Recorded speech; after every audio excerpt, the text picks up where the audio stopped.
All right, so I'm going to go over my CSCL lesson about industrialization. This lesson is made for an AP World History course meant for sophomores. And this course ultimately is trying to answer the guiding question at the top here. What was the most significant effect of industrialization? And I wanted to make sure on the front of this page to make it very simple to use, and then the links going through, making sure that students are following the directions. The links are not super obvious, but obvious enough that they can see them down here below.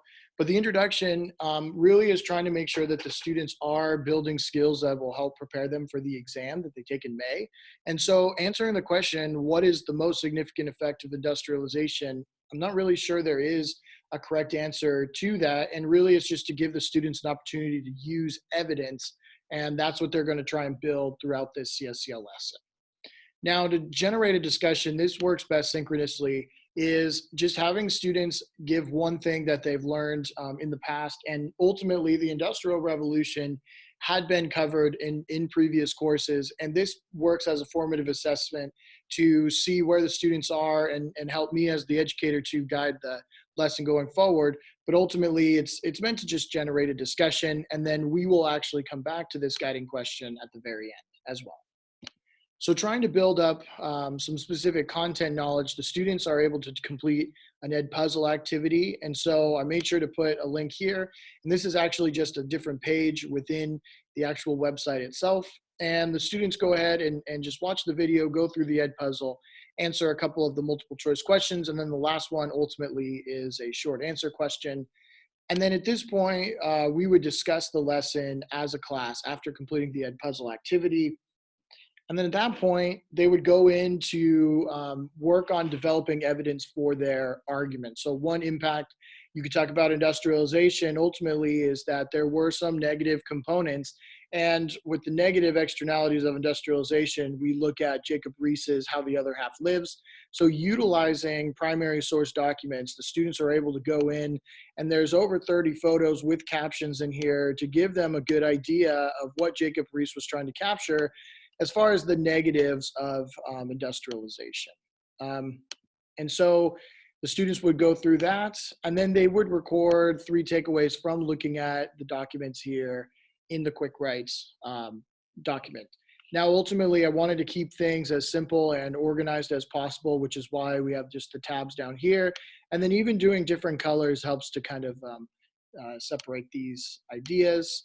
So after the students have done the document analysis, then they would go in and ultimately do the family size here. And the way to do this one is utilizing Gapminder. And what it's trying to demonstrate ultimately is looking at several nations that were involved in the different waves of industrialization. So when you look at the first wave, you look at Great Britain, middle to late 18th century, and then you include the second wave, which also includes Great Britain, the United States.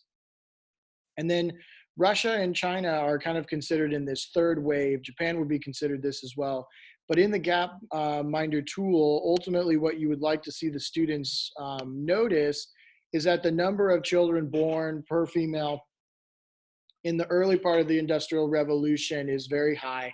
And then it continues to go down, ultimately because the jobs become much more manufacturing oriented in the towns and factories and less agrarian, not as necessary to need as many children to work the land. And then ultimately this shows a couple of other historical cultural phenomenons going through the Great Leap Forward in China, and then the Cultural Revolution, and then also the one-child policy.